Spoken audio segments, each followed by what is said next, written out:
The Anthropic team released something that I've been waiting for a very long time called Claude Design. And its primary promise is to give you UIs and front ends that don't look vibe coded or very formulaic, similar to what you would have seen in Opus 4.6 and prior. And after actually playing with it, I can confirm, and I will show you, multiple iterations of it doing an incredible job. If you've been leaning on something like the Anthropic front end skill, you're not going to need that anymore. So in this video, I'm going to show you how you can access it and how you can use it to build a perfectly looking front end. So when you log into Claude on the browser or the desktop, you'll notice at the left-hand side right here, if you click on this color palette, it will take you to Claude Design.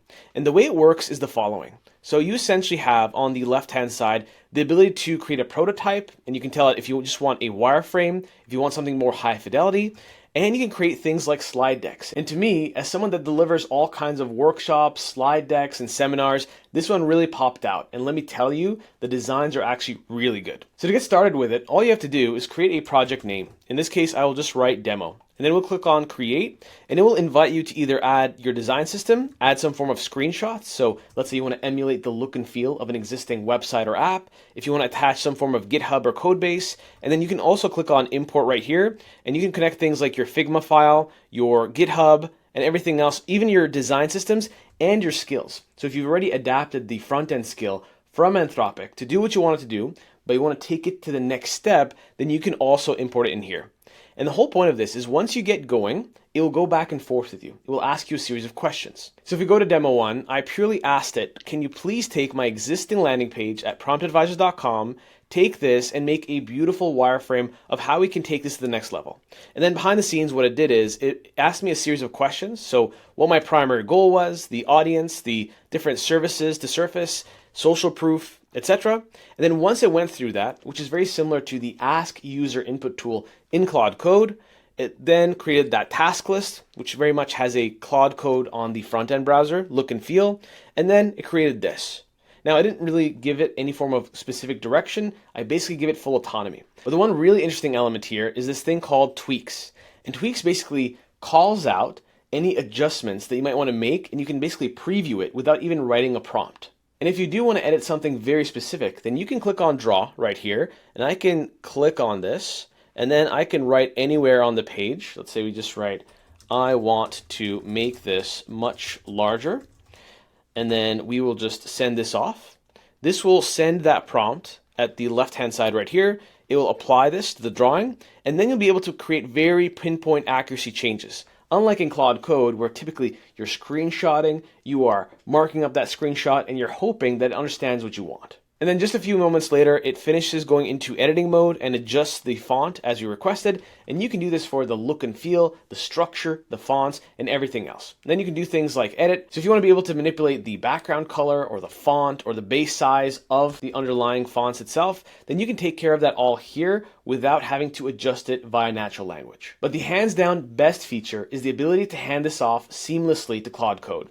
So if you go to the export tab right here, you'll see that you have a variety of ways to export them, one of them being a handoff to Claude Code. Now, naturally, I was skeptical. Will this maintain its fidelity if we go from here into Claude Code? So if you click on handoff to Claude Code, you will get this prompt. So you have two options here. You can send this to a local coding agent, or you can copy the command, go into a brand new terminal, or a terminal in an existing session, and just paste this as is. And then I will add in one more thing and say, I want you to spin up the resulting web page on localhost so I can actually open it up, and then take the initiative to open it up using bash. So in this case, it will go and then find using the zip file, it's called the gzip, the underlying HTML. It will parse it out, it will apply it, and then it will render it on your machine. So you can see right here, it fetches the information about the API and the underlying HTML. And within moments, you can scroll all the way down and you'll see we have a brand new localhost link. We can just click on command click, and this will open the exact identical looking web page. And now since you have the carbon copy of the design, you can now start to really go back and forth with Claude Code and make it as functional as you want, add your databases, and add any other microservices that you need. Now that's with a website, but what happens to PowerPoints? And I was really excited for this one.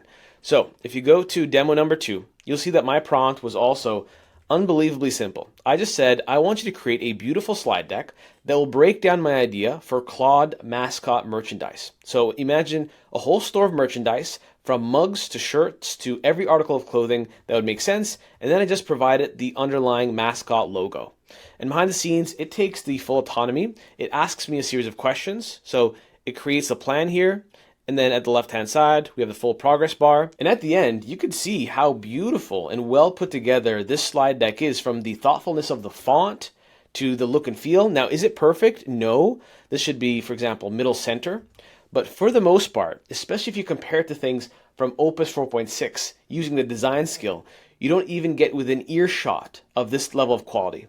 Now, naturally, it's using some level of HTML to help it here, but it always has. So it is a matter of a better model, but in this case, a better set of paradigms behind the scenes. And I was curious if this worked for something like mobile, and it does seem to work. It even is smart enough to render the design on a mobile UI without you even instructing it. So you can go from one screen to the next, especially if you have a specific app idea. And in a way, because a picture or a series of pictures are worth 1,000 words, it might be a great idea to start in Claude Design, then teleport it to your Claude Code session. Then you can really start the vibe coding process now that it has the perfect wireframe and entire plan in process. So similar to how we say a picture is worth 1,000 words, or in this case, 1,000 tokens, if you were to provide this level of design to Claude Code, and it had the full schema and full plan associated with this, it would be infinitely easier to implement anything, even if it's as complex as mobile. Now, if we go back to this feature called tweaks, how does this actually work in production? So let's say I put together this prompt, and this prompt just says, design a scroll-driven web page. Now, the whole nuances here, I basically break it down into different acts, and I want to be able to have this very interactive as you scroll experience. So if I scroll down right here, you'll see we go to the font, then we keep scrolling down, we get some rendered nice looking UI, and we keep scrolling, we end up with the footer, and some level of personal handwritten note. Now, what if you want to experiment on the go with different accents and different pacing for the web page? So you can switch from cinematic to editorial to responsive. If we do editorial and we do spin, let's say still, and we do script is pen, this will change immediately. So you can see a lot of these in real time. And now the scrolling experience is a little bit more frictional, and it's a matter of you just adjusting and seeing, is this what you want? And assuming that it is what you want, then as soon as you click on these little modules, it will apply to the underlying code. And in terms of sharing, you can always share this with the rest of your team. You have different ways you can allow them to edit it, to comment on it, and all the comments would be right here. Now, if you've used the front-end skill from Anthropic, you'll know that it usually has some go-tos, some biases, and that's where the vibe code look and feel comes from. The one I noticed with this one is it likes these looking kind of web pages with a very newspaper, minimalistic look and feel, as well as this font choice. So if there are some biases I already see, it's usually within this realm, but you can always do what we mentioned before, which is clicking on draw, clicking on a specific area, saying, I want to change the look and feel, I want it to be this way versus that way, and you can naturally use Claude Code to help you come up with those prompts. And this is exhibit B of basically rendering another web page where I didn't specify this look and feel, and it defaults to that same font and background color. But let's say I really dislike this, even though it looks decent. And I go to the left-hand side here, and I say something like, okay, can you pose all the questions you'd need to really take this to the next level? I don't like this newspaper look and feel. It should be able to have this interactive back and forth that should populate on the screen itself. And then you should notice that pop up within moments. And there you go. So now it starts posing these questions. And unlike the Ask User Input tool that you would experience in Claude Code, or even the more bulky multiple choice that you'd see in Claude Cowork, this will go back and forth with you and give you more variability with the ability to add your own discourse as well. So in this case, I selected pull quote bars, and then it provides you a couple different examples of color palettes. So I picked this one. And then for the primary typeface feel, I said geometric sans, and then I said sentence by sentence animation. Now, after we pick the color palette, it should have more than enough to be able to navigate through. And you'll notice there are many questions it asks you, which can be annoying if you're in a rush. So you can always tell it, ask me 2 or 3 questions, and it is pretty dynamic. But if you don't, it will kind of pepper you with as many details as possible. Now, after a few minutes, it did a full pivot, and one really important feature to note here is it checked its own work. So initially, I took a screenshot just to show you. This was the look and feel, and I didn't even comment anything. It realized while it was verifying its own work that there was an overlap. So it kept iterating and iterating until we got to this level. Now, I would think that this should be a bit bigger for the hero section, but as you scroll down, the look and feel is definitely different from before, and it will keep verifying in that loop. So if you can navigate it and push it in different directions, it will help it. And you can always, again, use these tweaks to quickly check how any of these different changes might affect the underlying web page. So if you've been using something like the front-end skill or stitching together your existing workflow using something like Google Stitch, this is an infinitely more turnkey way to have an interoperable design system that speaks directly to your Claude Code. If you found this video helpful, then I'd super appreciate if you leave a like and you make sure to subscribe on the channel. And if you want to learn even more about Claude Code and dive into the depths of becoming a Claude Code Jedi, then check out the first link in the description below, and maybe I'll see you in my early AI adopters community. I'll see you in the next one.